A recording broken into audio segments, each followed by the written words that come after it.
Hey, church family, I wanted to take this opportunity to present you with another word of encouragement as we continue to pray for the outcome of this election. Without debate, this has been the most controversial and the most contested presidential election that we've ever witnessed. And here we are, it's the day before the safe harbor deadline, which always falls on December the 8th. And in order to understand why this date is important, it's because every state is expected to complete recounts and resolve any legal challenges, as well as to certify results so that the state's slate of electors can then go on to certify their vote on the Monday after the second Wednesday in December, which occurs every presidential election year. This year, that date falls on December the 14th. Then the state's certified election results must be delivered to all relevant parties by the fourth Wednesday in December. And it's at that point in time when the elector's job is complete. The final responsibility for electing the president then falls to the U.S. Congress. It's on January the 6th when the Senate and House of Representatives will meet in joint session to count the electors' votes and declare the winner. Then at last, on January the 20th, the president and vice president are inaugurated. Now, as we consider, these dates, and as we consider the current legal contests that are now taking place in the courts, many people are wondering, how can the Electoral College deadlines be met when there are still so many legal challenges? How can these things be resolved by tomorrow's safe harbor deadline? According to my count, there are currently 21 court cases surrounding the 2020 election. This includes People First of Alabama versus Merrill, which is focused on the enforcement of 3 Alabama election provisions regarding absentee ballots. There's Michigan Alliance for Retired Americans versus Benson, which is focused on a policy that was set forth by the Secretary of State of Michigan, extending the deadline to receive absentee ballots.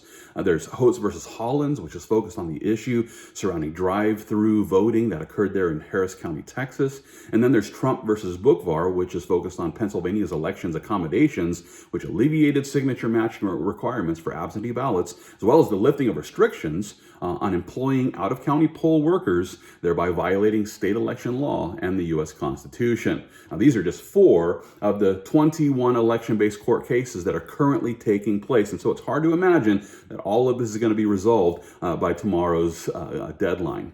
It's also important to note that, more and more evidence continues to pour in. More and more evidence continues to be revealed. And there's still so much to examine. For example, the Arizona legislature just called for a forensic exam of their Dominion voting machines, and that's going to take some time. According to Congressman Jody Hice, also there was a recent forensic examination of a Ware County Dominion voting system machine, which found votes being switched from Donald Trump to Joe Biden. Now, another guy weighed in on this. His name is Rob Hurst, and he spoke about the forensic examination that occurred there in Ware County, Georgia. And this examination revealed an algorithm that switched some Trump votes to Biden votes. Here's how he put it. Ware County ran an equal number of Trump votes and Biden votes through the tabulator, and the tabulator reported a 26% lead for Biden. Now, how does that happen? You knowingly run the same amount of votes through the tabulator, the same amount for Trump and for Biden, and yet Biden comes out ahead? Doesn't make sense. Here's how Hurst goes on to put it. He says 37 Trump votes used in the equal sample run had been switched from Trump to Biden. In actual algorithmic terms, this means that a vote for Trump was counted as 87% of a vote, and a vote for Biden was counted as 113% of a vote. Wow. This definitely demands further investigation. Now, it's important to note that these claims are actually being challenged. There are those who are quick to say that, this is disputed. Well, of course it's disputed. The whole thing is being disputed. And just because something is disputed doesn't mean it's false, and a dispute doesn't mean something is true. That's why it needs investigation. And so I'm not trying to make the point that, this evidence from this forensic, study or audit of the voting machine is true. I'm just making the point that the results of the election are highly contested right now. And it's sad to say that there are many who are stonewalling the investigation of the allegations. And if I had to guess why, well, chances are it's because a thorough investigation will continue to uncover the evidence of widespread voter fraud.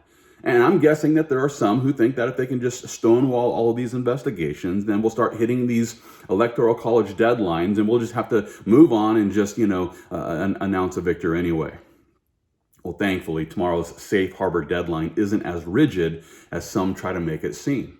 According to the Amistad Project, which is connected to the nonpartisan Thomas More Society, according to their study, the only constitutionally set date in the election process is January the 20th, when the next president of the United States will be sworn in. All other dates, according to their research, including tomorrow's safe harbor deadline, as well as the congressional vote count on January the 6th, all of these dates are set by federal law, which are arbitrary and founded on obsolete concerns. What this means then is that state legislators still have time to complete their recounts. They still have time to resolve any legal challenges and certify their results so that they can appoint electors according to the will of the people. With that being the case, I encourage you, Christian, let's continue to pray for the investigations of all the allegations. Let's pray for these court cases that are currently being examined. And not only that, but we should also pray for the restoration of our republic, which is founded upon free and fair elections. I'm reminded about a story which is about Benjamin Franklin, and this allegedly took place after the Constitutional Convention in 1787. The story goes something like this. Someone called out to our founding father, Benjamin Franklin, and asked, "Doctor, what have we got, a republic or a monarchy?" And to that, Benjamin Franklin is said to have responded in this way: "A republic, if you can keep it." We have a republic if we can keep it. According to the providence of God, we've been given a republic here in America. And it's a republic which is based on the election of our government officials. Sadly, there have been several republics throughout the world that were handed over to tyrants simply because they failed to secure their electoral system. You see, the fact is this: there are evil people. Evil people who realize that it's not the people who vote that count, it's the people who count the votes. It's for this reason that we must always listen to the concerns of our poll watchers, regardless of which side of the aisle they're standing on.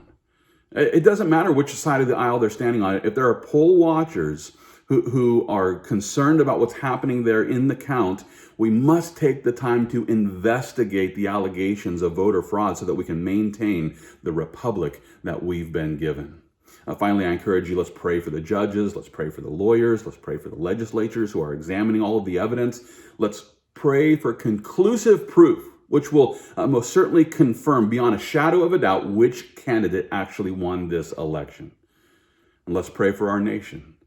Let's pray that we not only receive the proof of the winner, but that let's pray for our nation to embrace the legitimate victor so that we might be able to lead a quiet and peaceable life in all godliness and reverence. Finally, I encourage every Christian, let's continue fighting the good fight of faith, all for the glory of God.